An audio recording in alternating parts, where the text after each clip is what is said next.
I'm Tina here on Tina's Tiny Talks, where I do wrestling interviews with various wrestlers around. And today I have my first guest on my first episode, Justine. Hi, Justine. Woo! Hello. So Justine has been a rising star in our local area here in the Maritimes, debuting with Kaizen from Kaizen Academy. So, Justine, if you want to maybe give a little introduction and how you discovered wrestling, maybe, and what got you into it. Hello. First of all, I'll start with a little basic information. The name's Justine Ward. I prefer they, them pronouns. Living in the lovely city of Dartmouth, Nova Scotia. I first got introduced to wrestling at the age of 10. I was having a hard time sleeping because I heard a television on and didn't know who had the television on because it was a school night and nobody watches TV late on school nights. So I went to go figure out who was, watching the TV. It was my dad watching an episode of Monday Night Raw because he himself used to be a wrestling fan, but then lost the ability to watch it. And so now years later, he found it again and he was watching an episode of Monday Night Raw, I guess live or whatever. He was recording it as well. So he saved it for me. And the following day, I got to watch the whole thing after I got my homework done. He told me wrestling was fake right off the bat, so he didn't allow me to believe any of it was real. Flabbergasted by how these people were doing amazing flips onto each other and slamming them. And Magic. told it was all fake. Wrestling became my magic. Either they're the greatest actors in the world or they just accept pain into their lives on a daily basis. And that's incredible. I'm game for that. So what kind of so what drove you to start pro wrestling training? Hearing that it existed, if I'm being perfectly honest. I tried it first because the first person I heard who was doing training was Troy through UCW. And then while working a shift, I just so happened to be serving Covey at it was an opening shift. So I was there at 8:45 in the morning or whatever. And I was just serving my customers as I do. And Covey comes up to my counter and I notice he's wearing a wrestling shirt. And the moment he invited me and we started chatting, the more I was like, oh, there's a school and the trainer is actually messaging me to see if I'm interested in working out things. I didn't have that the first go around. So I'm like, all right, sweet, let's go. And then I got to go watch the classes. And so I went to go watch some of those classes and seeing those, I was like, yeah, there's no end of Shabbats. This is happening. Let's do it. So prior to jumping into the pro wrestling world, you also partake in swimming. Did you want to maybe talk a little bit about your swimming career? And I can dive in a little bit into that. I was a competitive swimmer for over 10 years, but rounded to 10 because it's 11 or so. I was a big fan of doing long distance swims because if we were driving out to the middle of who knows where to do competitive swimming, I wasn't going to just swim in a pool for 2 laps and be done. I could do that at my local pool here if I desire to. Why would I go anywhere for just that? So I mostly partook in your 800 meters, your 1500 meter swims. Those usually range between 16 to 32 lengths each, I believe, give or take. If I'm driving out to the middle of nowhere, I might as well get my laps in. Make it worth it. Yeah. Exactly. So I did a bunch of those. Then when I heard about the Big Swim, which is a charity swim for Camp Brigadoon, the original premise is that you swim from New Brunswick to PEI. You swim the length of the Confederate Bridge. As soon as I heard that, I gave the biggest smile and I'm like, sign me up. Why did no one tell me this sooner? And so I swam that in about 5 or so hours. Quite happy with it. Oh my goodness. Yeah, I was pretty proud of that one. I had a really good kayaker who took care of me and made sure that I got my stuff in. So do kayakers follow you? So the kayakers stay essentially side by side with you.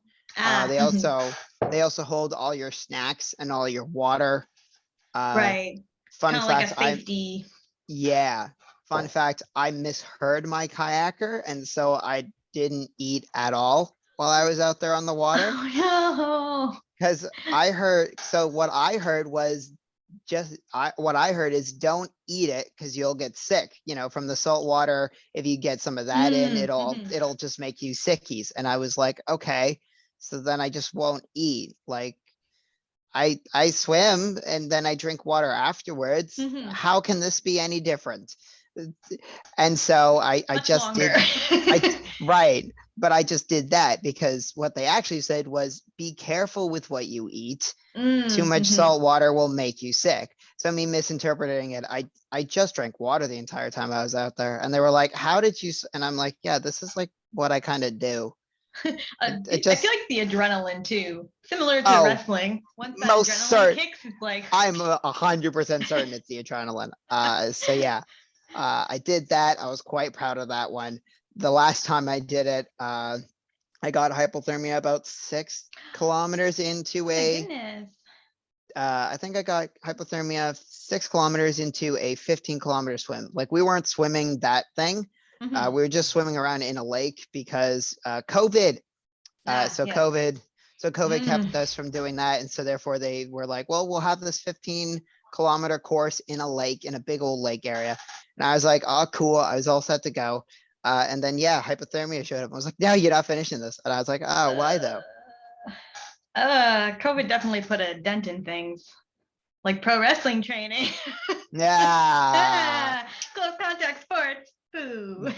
But yeah, so that was the last time I did the Brigadoon swim. Because right now I'm focused on my wrestling. And so that's where my stuff sits. And so, what are some of your pro wrestling inspirations? Is there anybody in particular? So as of right now, big fan of Ray Ray. He, quite obvious, the height similarities are astounding. Johnny Gargano is a big one, I'd say. He just comes across so earnest and so honest, and he's just a sweet wrestling man who just wants to do the wrestles. Same as like Daniel Bryan. Where they need the wrestling. It's like it's not just like the fame for them. Like they need to do that, like to actually wrestle. And like and characters are important in wrestling, but I've always been like appreciative of the wrestlers who are so good at wrestling that they don't have to play a character. Like they are just that perfect. Yeah, I find Bryan Danielson is like the first one I think of. And like Io Shirai as well. Where like they're just like their love and belief in wrestling and just like wrestling the best that they can against the best that they can. It just like it translates beyond any sort of character or gimmick you could give them. It's just like they just are the wrestling. You could even go as far back as like Bret Hart. It's like one of the original like wrestling is everything I have. You're gonna have to out wrestle me to beat me. Yeah. So your own career goes, you've had quite a few matches now since debuting. If you want to maybe give a couple of examples of some of your favorite moments from your wrestling matches. Gladly. First of all, big fan of the scramble match. That first scramble match was like super appreciative. Like couldn't have gone any better. It was really fun to like just have my first match and like just kind of get that. All right, now I know what to, this is where we start. All right, let's raise it. I'm super fun of the following match as well against Ian, because those two matches set into motion the gender fluidity of my character. The scramble defying the expectations with the bra top, this is me, let's go. And then the following shows showing that I can wrestle, like I don't need the top. It's like it just depends on what I feel most comfortable in, and boom. Those are really cool. The match against Covey quite recently was also a big one for me. It just stands out. And then quite a big fan of some of the moments that I got in the last scramble match as well. Might get into. That last scramble was like, the scrambles are so good because like you get a little bit of everybody. And then Mm-hmm. there's just like moments that like I can literally pick and be like your cannonball to the four corners was just like, oh, so good. Boom, boom, boom, boom, boom, As a boom, boom. smaller person as well, I'm just like, yes, murder them all. Yeah. um, so going forward, what are some of the things that you hope to achieve with your future with pro wrestling? My hope is to, for the time being, just to simply outright get better. I want to wrestle the best. I want to learn from the best.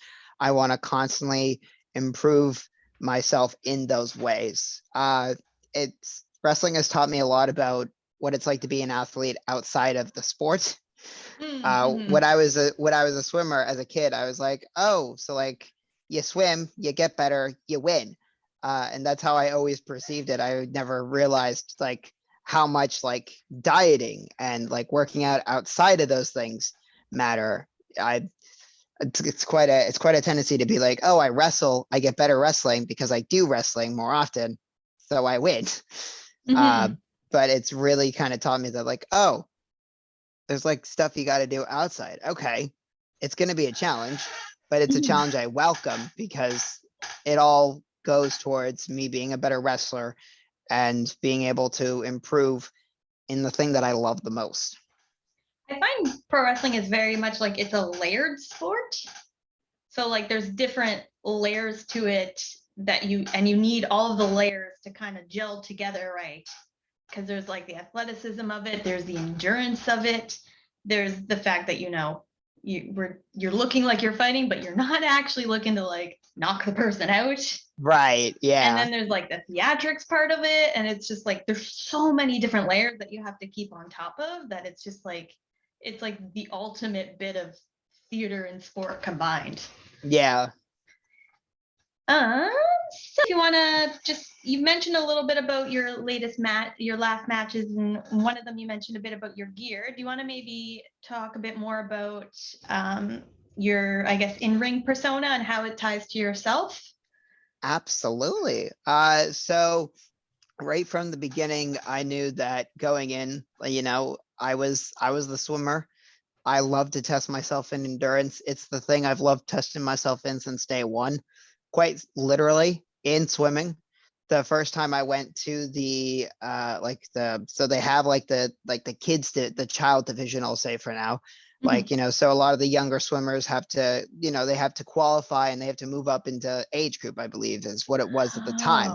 Oh. And so at below age group, there was nothing beyond, I think, 100-meter freestyle or like a 200 maybe Oh. swim, and that was it. My first age group swim, I go and watch because I was on the verge of qualifying for it, and I see that they have these 1,500-meter freestyles, and I'm like, that's mine. I want to do that.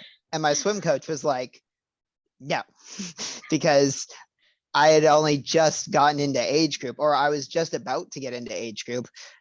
So you don't want to just immediately throw a kid into that, especially if Mm-hmm. the kid doesn't know what they're doing. Mm-hmm. So they were like, no. And I was so persistent on giving me something long distance. They were like, all right, tell you what, we'll get you to do the 400. We'll get you to do the 800. If you can survive those, then we'll throw you into the 1,500. So then I survived them both. And ever since then, I haven't left because I love the distance. And so in wrestling, I will aim to try to do the same thing. I will Mm-hmm. try to, work on my cardio at home, even though ring cardio is far different than normal cardio. I'm going to be building up my cardio so that way, if the time should come that I have to work an insanely crazy like 30 or 40-minute match, I will have the lung capacity to do so. Well, Because yeah, that, and there's only so much like ring, for those who don't know, like ring, in the ring sort of endurance is a lot different. Like you want to constantly have your cardio up because it's so intense. yeah, It's like I watch you folks do the drills, and I'm just like, nope, not me. My heart's already just like gone. yeah. So I can imagine swimming is like the perfect complementary cardio builder. It's the thing. I'm 90% certain that, especially in the early days of my training, my swimming training is the thing that saved my life constantly, because in swimming, first of all, you don't always get to breathe in swimming. And so you do, to some level, have to subconsciously be good at like holding your breath for periods of time. So that's the thing that probably saved my butt far too much. It's the thing that allowed me to be as athletic as I was in the early days of training, because I was just freshly getting out of the swimming and stuff. And I was doing a little bit of swimming in the early days of my training. But we had no swim meets because COVID. And so Yeah. after a while, I was just like, you know what? I really do want to focus on that there wrestling, even though the swimming is helping. I just don't, like, money and stuff. So Of course. Yeah. Sports get expensive. yeah, swimming's expensive as hell, man. Let me tell you, it's far Everything more is expensive. expensive. Food is expensive now. Yeah, true that. So you mentioned, I think, a few of your favorite sort of Bret Hart and Johnny Gargano. If you could have a wrestling match against any wrestler, could be in the feds, could be AEW, could be local, who would it be and why? Right now, fantasy wise, I'd probably want to wrestle Edge. Edge seems to be a nice guy. It seems to definitely know what he's doing since he's been wrestling for a very long time. It'd be nice to sit under that learning tree, especially because I find Edge does such a good job at like telling so many story beats with just his face. So much emotion. And but like like, not. right. And so as I'm rewatching my stuff, I'm like, man, I do a lot of G'ing with just my face. So like, I've clearly on some subconscious level picked that up somewhere, somehow. And so I'm just like, I'm convinced that like, it would be nice to wrestle him and, get to pick his brain. Definitely.